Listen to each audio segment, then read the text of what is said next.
దీన్ని ఎప్పుడైనా కూర వండుకున్నారా? ఇది రా పపాయ. చిన్నగా మామిడికాయల్లాగా ఉన్నాయి గానీ, ఇది పపాయ అనమాట. నేను మొన్న మార్కెట్ వెళ్ళినప్పుడు కనిపిస్తే తీసుకొచ్చిన.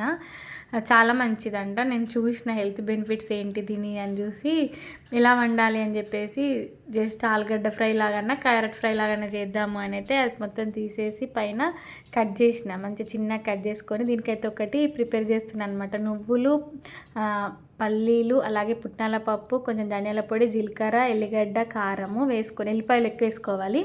అవన్నీ వేసుకొని మిక్సీ పట్టేసుకోవాలి. ఇప్పుడు ఒకటి ఆయిల్ కడాయి తీసుకొని అందులో ఆయిల్, ఆవాలు, జీలకర్ర, ఉల్లిపాయలు వేసేసుకొని బాగా ఫ్రై అయిన తర్వాత కొంచెం కరివేపాకు, పసుపు వేసుకున్న తర్వాత ఇప్పుడు మనం కట్ చేసి పెట్టుకున్న పపాయ ముక్కలు ఉన్నాయి కదా, అవన్నీ వేసుకొని సాల్ట్ వేసుకొని అవి కొంచెం మెత్తబడనివ్వాలి. అలా మెత్తబడిన తర్వాత ముందుగా మనం ప్రిపేర్ చేసి పెట్టుకున్న పొడి ఉంది కదా, పప్పుల పొడి, ఆ పొడి ఇందులో వేసేసుకుంటే అసలు ఎంత బాగుందంటే ఏ ఫ్రైలో వేసుకోవచ్చండి. పప్పుల పొడి అయితే ఒకసారి రెడీ చేసి పెట్టుకొని ఫ్రిడ్జ్లో స్టోర్ చేసుకున్నా కూడా చాలా బాగుంటుంది. ఏ ఫ్రైలో వేసుకున్నా కూడా ఇది వేసుకున్న తర్వాత బాగా కలిపి లాస్ట్లో కొత్తిమీర యాడ్ చేసుకుంటే అసలు అద్భుతంగా ఉందండి. అసలు చాలా అంటే చాలా బాగుంది.